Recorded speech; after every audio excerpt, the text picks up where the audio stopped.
Welcome along to Would I Lie to You, the show where porky pies are the dish of the day every day. And on Lee Mack's team tonight, one of the best-known faces on EastEnders.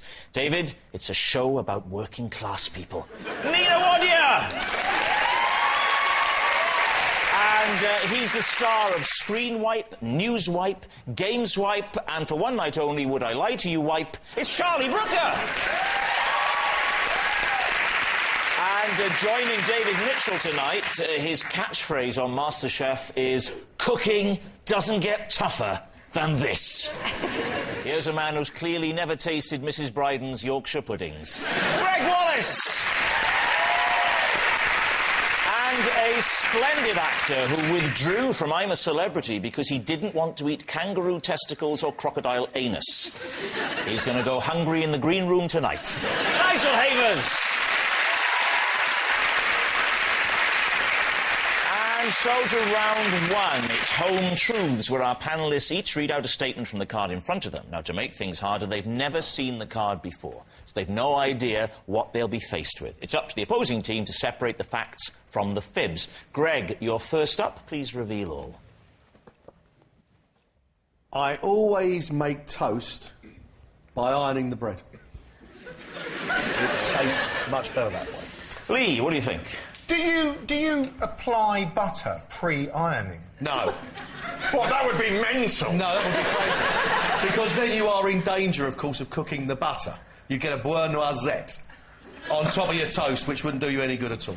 He's good. Is this the same iron that you use for the clothes, then, straight after? You can use any hot, flat metal implement to iron the bread. You don't have to use an electric iron. I quite often put a shirt in a toaster. What other hot, flat metal implements do you have? Well, you can get a spatula and heat it. A spatula? That must take a long time to do toast. Not a plastic one. Oh, I know the basics, Greg. You can get a fish slice. Why? Is this the kind of advice you give out on MasterChef? Never, ever eat up a plastic spatula. What's the bread on? It doesn't matter what the bread's on. Oh. Normally a work surface. So when you put the iron on, you're going to squash it a little bit, surely? To flatten it a little bit and squash it a little bit is the point. So without getting your sweaty palm on it. Bread is flat, isn't it? Well, of course, it's not rolling hillocks, I know this. But it's also bouncy. Bread isn't necessarily flat. If you slice it flat, it's flat. A loaf of bread isn't flat. What are you doing, toast? A loaf of bread, you say... No, but I mean, you can't say bread is flat. Paper is flat. Bread isn't necessarily flat. Bread's only flat if you cut it into a flat shape and then iron it, like anyone sensible. If I was going to pick you up on anything tonight, Lee, and I'd like to think that I will, it would be how you pronounce the word topiary. Topiary. Did anybody notice he went topiary? It was like a wonderful mixture of trimming a hedge and a little bowl you have of things that smell nice. I say topiary. What do you say? Well, it's topiary. It's not topiary. So hang on. Whoa, just to backtrack, there's a man ironing his bread, and I'm being picked up because I'm saying topiary a bit like potpourri. Where the hell's David gone? Oh. I thought he was so middle class that I pronounced it wrong and he fainted. I'll tell you what, I knocked a water bottle onto what I can only describe as a nest of wires. And also, he was a little bored. Oh, yeah, I mean, you were just trying to teach Lee how to speak. I mean, we could be here all night.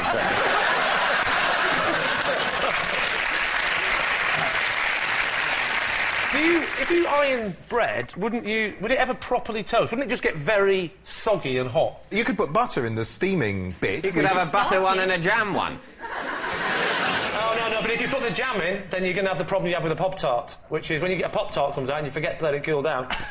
A Pop-Tart is something that working class people have for breakfast, just before it's mentioned by anybody. I'm about as working class as it gets. I don't know what a Pop-Tart is. You iron bread.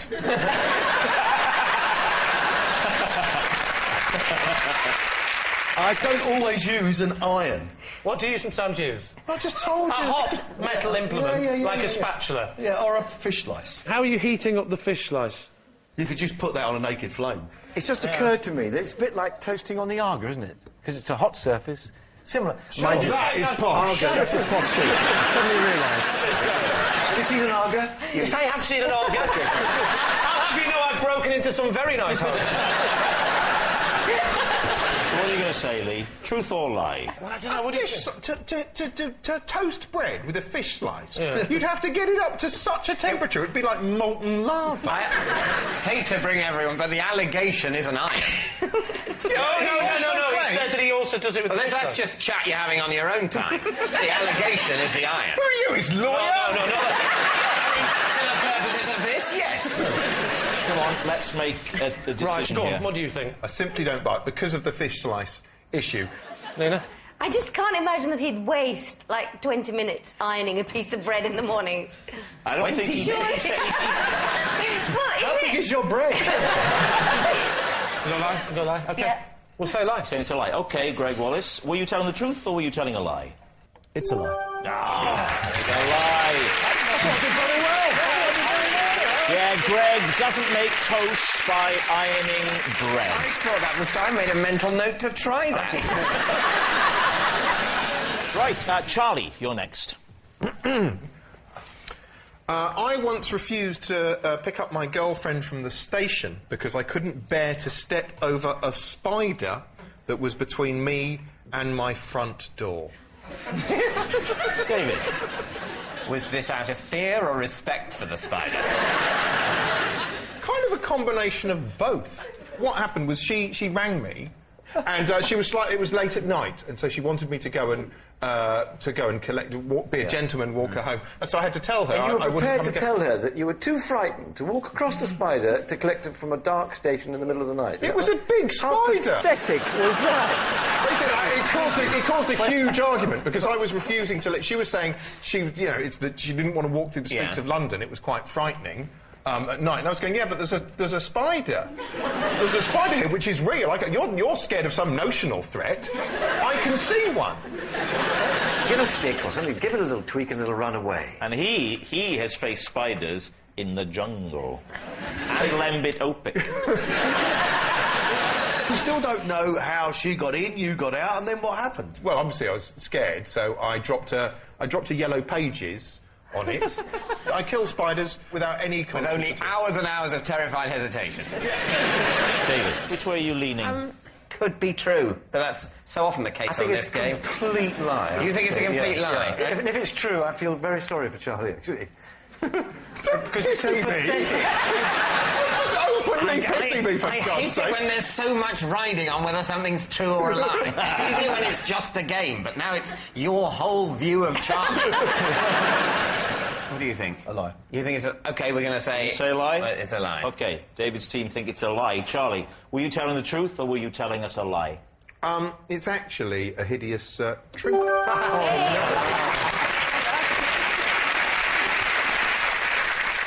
I'm genuinely paralysed by fear when I encounter a spider. They're not natural. I know they are natural. You know what I mean.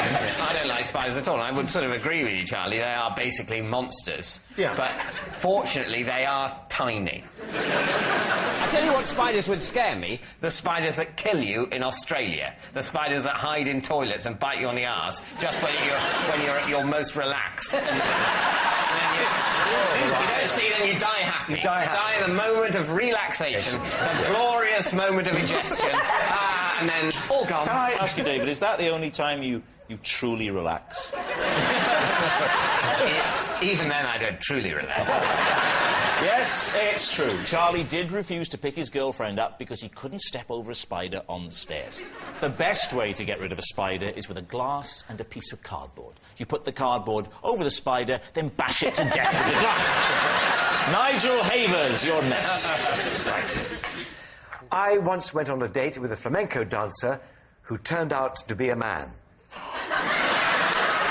Oh, Lee, this is ringing bells for you, isn't it?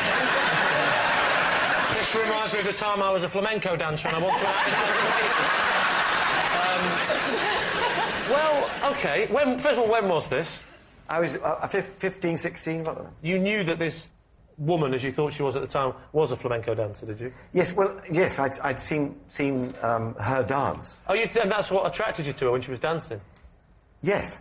Oh, so tell me the story a bit after you see her dancing. Where did you see her dancing? I was on holiday. Where? In Spain. Spain? Thank you. It's Spain, actually. You were on holiday with your family, were you? Yeah, family. OK, so you're watching the flamenco dancer. Yeah. And she's how old? Young. I mean, 18, a bit older. So she's about 18. Yeah. And so what happens next? So you're watching her dance in a show, I guess. I was watching her dancing, and I thought I would ask her out. And she said yes. Just so you know, mate, I don't kiss on the first date. Now, I'm not messing about. These are the ground rules. You can kiss, but no bullet grabbing. When there's no clues. And how do you make first contact? Where was she when you asked her out for the first date? In the hotel we were staying, actually. So you just went round to her room, you sort of tapped on the door, she got confused and started dancing. and then she opens the door and she says, "What can I do for you?" Take it from there. She's smoking. She's going this time. She's got a pipe. She's got a No, she's very classy. She smokes the Woodbines outside and the pipe. So you're on the date. At what point? How long is it before you find out she's a man? A couple of hours. So 2 hours. And how does this come about? Was it during a fumble or a conversation? It was... I mean, that is the interesting question. I think it'd be first I'm speaking on behalf of the group. We're all thinking... At the urinals? Just trying to remember. You don't mind if I stand? I'm sorry, she's out, isn't she? We were on the dance floor. That's You're on the dance floor doing a flamenco? No, just dancing, quite, close. Slow down. I see where this is going. Something came between us. So what did you do, Nigel? You kind of went, I went, whoa! I went, whoa, just like that. Then I left immediately. What do you think, Lee? I mean, it's a harrowing tale for the young lad. I think Nigel's a very nice, polite man, and you can imagine what he was like when he was 16. Probably even politer and possibly a little bit shy at 16. Possibly. I think he'd have just been too... He'd have just gone through with it, because... I don't buy that you would be able to ask somebody out and not twig that they were a man. What about you, Nina? What do you think? You're a woman, after all. Yeah, hopefully.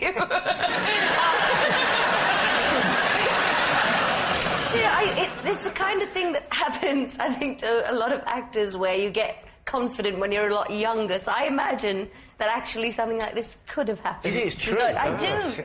What's it going to be, Lee? Truth or lie? It's a lie. OK, you say it's a lie. Nigel Havers, truth or lie? Well, it's the truth.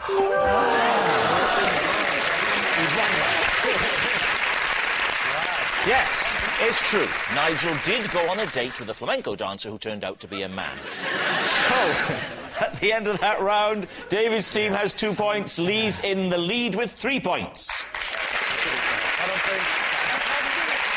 Our next round is called This Is My, where we bring on a mystery guest who has a close connection to one of our panellists. So please welcome this week's special guest, John.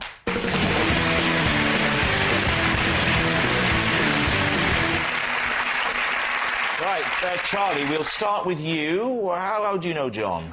This is John. On Valentine's Day, when I was 17, I presented him with a dustbin for his daughter. Nina, how do you know John? This is John. He was the first person ever to have a drink at the Queen Vic, and the first person ever to have a curry at my restaurant, the Argy Bargy. And Lee, what about you? This is John, and he is the previous owner of my house, who still pops round with his deck chair so he can sit in my garden on sunny days. All right, so there we are. David, where do you want to start? Ooh. Well, Charlie, this is quite a complex series of events. You presented him with a dustbin on Valentine's Day when you were 17 for his daughter. Yes. I intended to give the bin to her, but she wasn't there. So I gave the bin to John. What was the name of his daughter? Ted Rogers.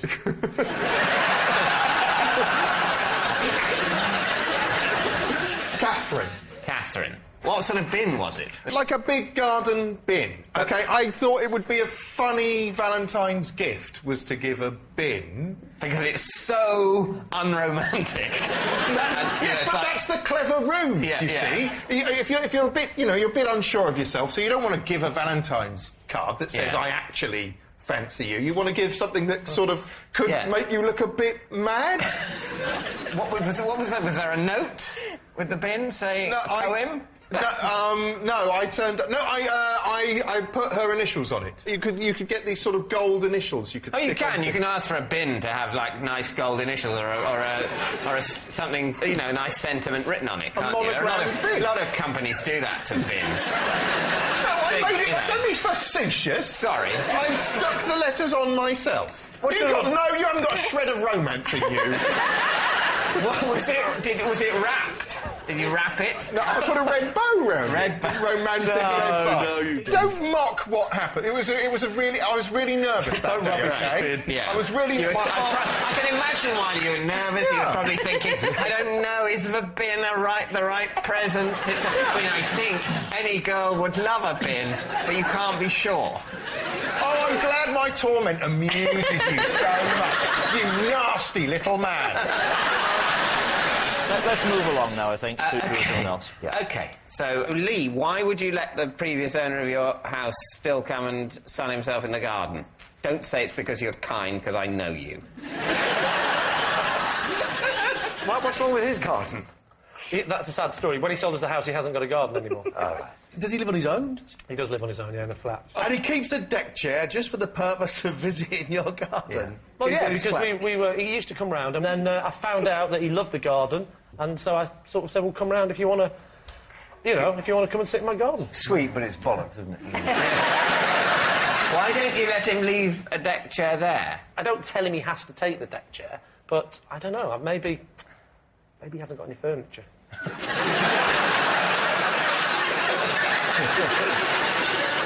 Nina, remind us. Sure.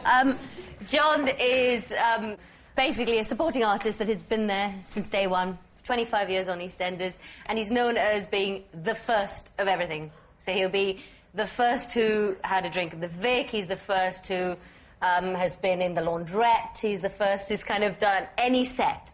And also, you say he was the first one to eat in... To have a curry since the Masouds have owned the Argy-Bargy. Well, that's very... I mean... That's very plausible. Yeah. But at the same time, could have been made up. Can I just check something? What? Is he the first in every... Well, he's not. He's the bloke that comes around my house and sits in the garden. But if he wasn't... is he the first... Well, imagine he wasn't, right? The bloke that sits in my garden. For a minute, and he is. But imagine he's not, right? It turns out you're telling the truth. It's a great This is one hell of a ballsy double.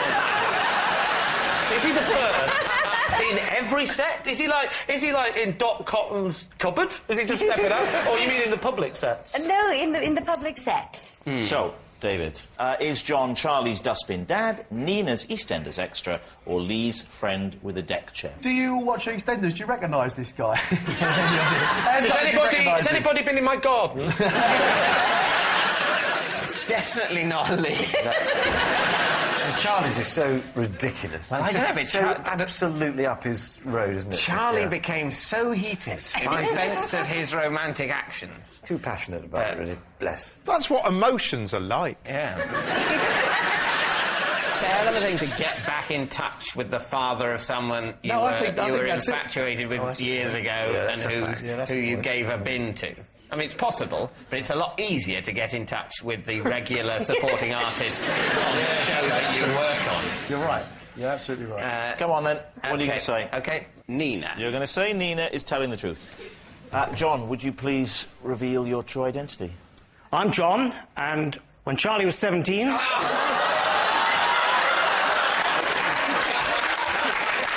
He presented me with a dustbin for my daughter on Valentine's Day. Yes! And Charlie, John has a present for you tonight. You haven't seen it for 23 years, and I'm serious, it's here tonight, the actual bin.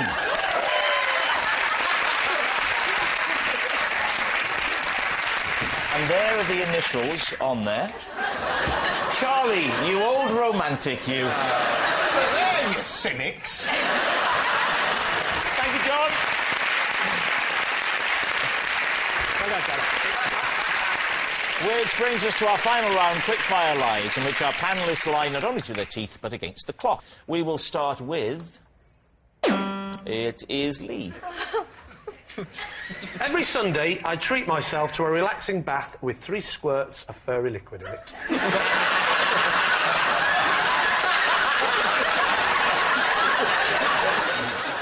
Why? Because when I was a kid, we used to use a bit of furry liquid if we'd run out of bubble bath. And so... Yes, I can believe that, but then you decided, in fact, why do we need the bubble bath? But why only on a Sunday? You shower the rest of the week and bath on a Sunday? Well, I'm old school. There's nothing wrong with an all-over flannel wash. Under the armpits on a Monday, down below on a Tuesday, feet on a Wednesday, knees on a Thursday. This is like a really dirty version of a Craig David song.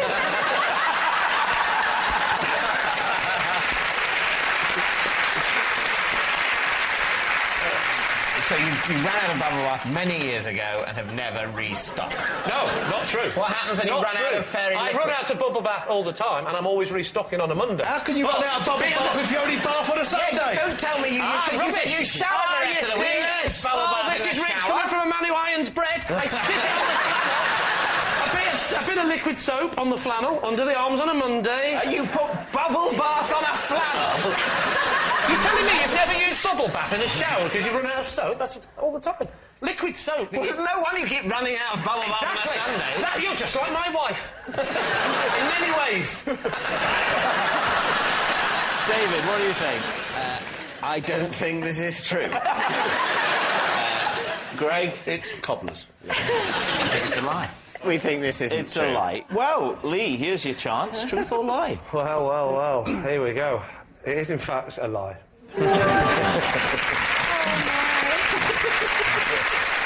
Next. It's David Mitchell. My parents recently forced me to have a new kitchen fitted because my flat embarrassed them. Lee. How bad was the kitchen? It was... I considered it adequate. That good. Come back to mine, darling. I've got a very adequate kitchen. How would you describe the old kitchen? It sort of had plasticky units that some of which I like to make them into personalities. Hello, Brian. I've had a really lonely day. Exactly. Brenda, where the pans go. Hello, Tommy the toaster. Done anything today? No. Ian the iron seems to be getting overworked. So, your parents came round. You feel that the kitchen's not really too bad? They were sort of very unhappy about it, and ultimately they said, look, we really think you should do with this. We'll deal with the admin if you pay. But you're a creative mind. I mean, you must have given them a steer as to which way you wanted it to go. Describe a creative kitchen design steer that you imagine someone like me might have given. OK, you may have said, I want an island in the middle, I want an Aga and a traditional not a god. electric... I'm not making a planet. An island and a lagoon. An island... I want dragons in the north. What's the new kitchen like? It's plain. There's sort of, I think, sort of cream units. Have you been a kitchen salesman sort of- once, sir? What's the most complex thing you do in your kitchen? I think worry about death.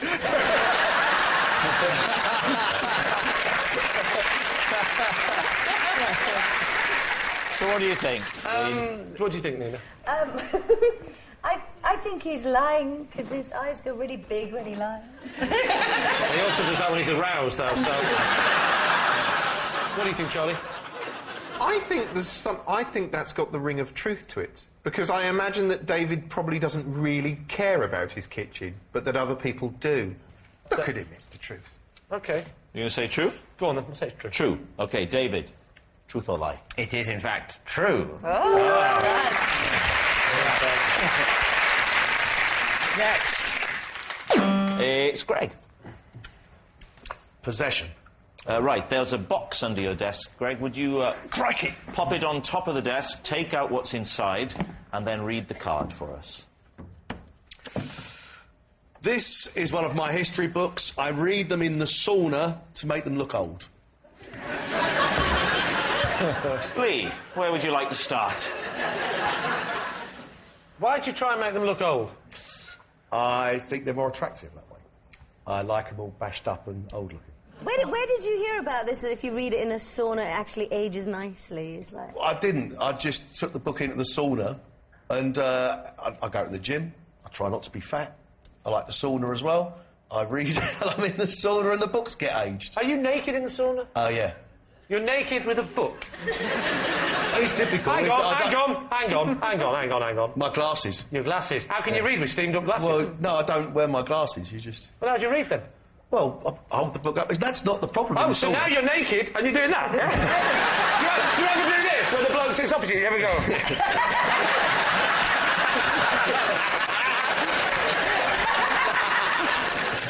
Can I have a look at the book?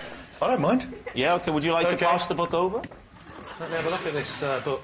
Thank you very much. Do you need help with the big words? No. Do you need help with a Harry Hill impression?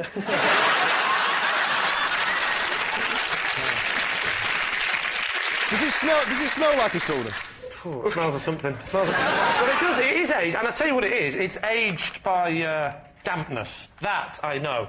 Sorry. There's a phone number in the back and a bloke's name. It says Tony and then a bloke's phone number. What the hell's going on? What?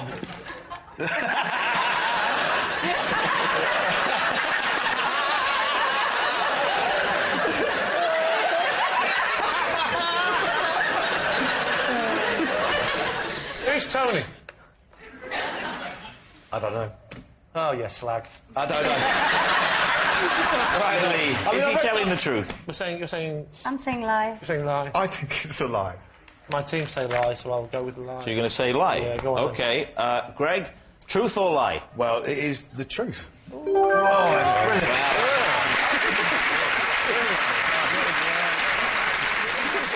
It's true, Greg does read his history books in the sauna to make them look old. And that noise signals time is up, and it's the end of the show, and I can reveal that in a closely fought contest, it's a draw at 6 points each.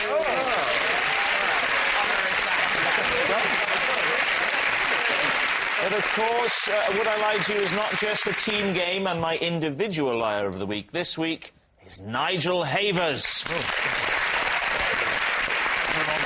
Yes, Nigel Havers, who's displayed the sort of duplicitous behaviour that's kept the upper class in power for the last 1,000 years. Good night.